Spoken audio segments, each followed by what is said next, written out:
Hi guys, this is Durgarao. So ఈ రోజు మనం పర్టికులర్గా ఈ టాపిక్లు ఏంటంటే మేడారం జాతర ఏదైతే జరుగుతుంది కదా, సో 4 days అనేది అయితే మనకైతే మేడారం జాతర అయితే జరుగుతుంది.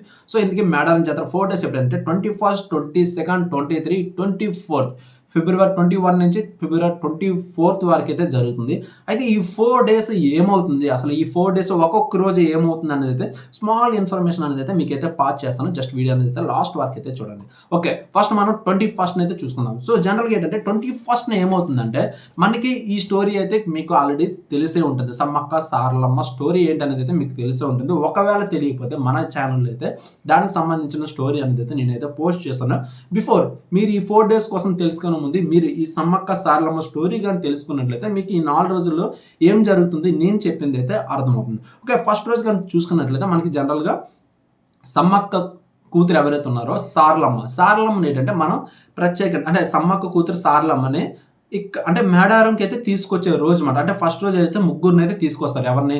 సారలమ్మ, సో అదేవిధంగా గోవిందరాజు, అదేవిధంగా పగిడిద్దిరాజు. వీళ్ళు ముగ్గురు కూడా మనకి 3 ప్లేస్లలో ఉంటారన్నమాట. సో ఇందులో ఫస్ట్ ప్లేస్ వచ్చేటప్పటికి మనకి సారమ్మ వచ్చేటప్పటికి కన్నెపల్లి అనే విలేజ్ అయితే ఒకటి ఉంటుందన్నమాట. ఆ విలేజ్ నుంచి సారలమ్మని మనకి ఇక్కడ మేడారం గద్దె ఏదైతుందో అక్కడికైతే తీసుకొని వస్తారు. సో అదేవిధంగా మొదటి రోజు మనకి కొండాయి అనే విలేజ్ నుంచి గోవిందరాజుని మనకి ఇక్కడికైతే తీసుకొని వస్తారు మేడారం గద్దెకి.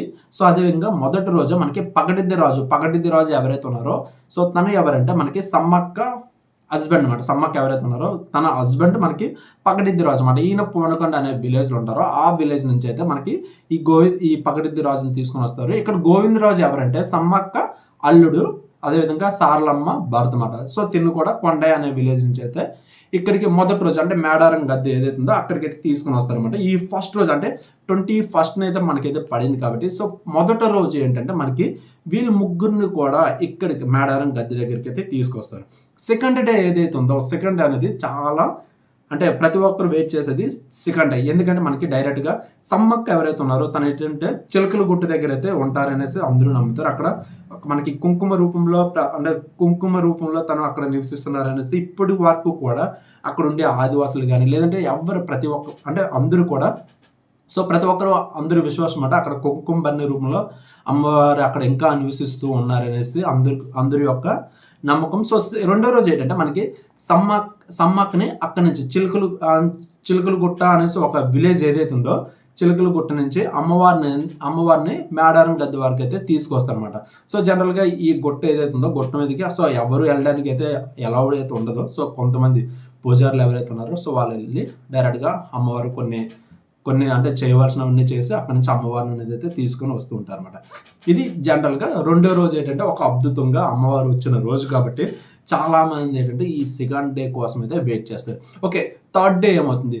థర్డ్ డే ఏంటంటే అంటే వనదేవతలు అందరూ అంటే లైక్ ఇప్పుడు మనకి గోవిందరాజు కానీ పగడిద్దరాజు కానీ సారలమ్మ కానీ సాక్షాత్తు దేవత ఆ సమ్మక్క కానీ వీళ్ళందరూ కూడా కిందకు వచ్చారు కదా, అంటే మేడారం దగ్గర ఉన్నారు కదా. సో అక్కడ మేడారం దగ్గర ఏంటంటే మేడం దగ్గరికి అందరూ ఉన్నారు కాబట్టి ఈ 3వ రోజు భక్తులు ఎవరైతే ఉన్నారో వాళ్ళు కోరికలు అనేవి అయితే తీర్చుకుంటూ ఉంటారు అనమాట ఈ థర్డ్ డే. సో వాళ్ళకి ఏవైనా మొక్కులు ఉన్నా సరే చెల్లించుకుంటారు. జనరల్గా ఏంటంటే బంగారాన్ని సమర్పించుకుంటారు అనమాట. బంగారం అంటే లైక్ ఏంటంటే ఇక్కడ బెల్లం అనేది వారు ఎంత వెయిట్ ఉన్నారో ఆ వెయిట్తో వీళ్ళు మేడారం అదే అక్కడ అమ్మవారికి అనేది అయితే సమర్పించుకుంటారో అంత బెల్లాన్ని ఈ విధంగా సమర్పించుకోవడం వల్ల వాళ్ళు కోరిన ఏవైతే ఉన్నాయో అవి నెరవేరుతాయనేసి అక్కడ ఉండేవాళ్ళు అంటే జనరల్గా ప్రజల యొక్క నమ్మకం అని. ఇది మనకి third day. So 4th day ఏమవుతుంది? 4th డే ఇప్పుడు వరకు అంటే ఇప్పుడు మన వనదేవతలు వీళ్ళందరూ కలిపి వనదేవతలు అంటాం కాబట్టి వనదేవతలు ఎవరైతే ఉన్నారో మళ్ళీ వాళ్ళు ప్లేస్లలోకి అయితే మళ్ళీ రిటర్న్ అయితే పంపించేస్తారు. లైక్ ఇప్పుడు మనకి పగిడిద్ది రాజు కానీ సో అదేవిధంగా గోవిందరాజు సారలమ్మ కానీ వీరి ప్రాంతం నుంచి ఎక్కడి నుంచి అయితే వచ్చారో అక్కడికి పంపించి సో అదేవిధంగా సమ్మక్కను కూడా మళ్ళీ చిలకల గుట్ట అక్కడికి తీసుకెళ్ళి అక్కడ యథావిధిగా అక్కడ గుట్ట మీద అయితే సో మళ్ళీ అక్కడైతే ఉంచడం అయితే జరుగుతుంది అన్నమాట. ఇది మనకి ఈ 4 రోజులు జరిగే మనకి 4 రోజులు అయితే ఈ విధంగా అయితే జరుగుతుంది. సో ఇది మన వీడియో ఈరోజు టాపిక్ అయితే ఇది. సో ట్రావెల్ రిలేటెడ్ వీడియోస్ కోసం అయితే మన ఛానల్ అయితే సబ్స్క్రైబ్ అయితే చేయండి. సో వీడియో బాగున్నట్లయితే జస్ట్ ఒక లైక్ అయితే చేయండి. ఓకేనా? Thank you so much and bye.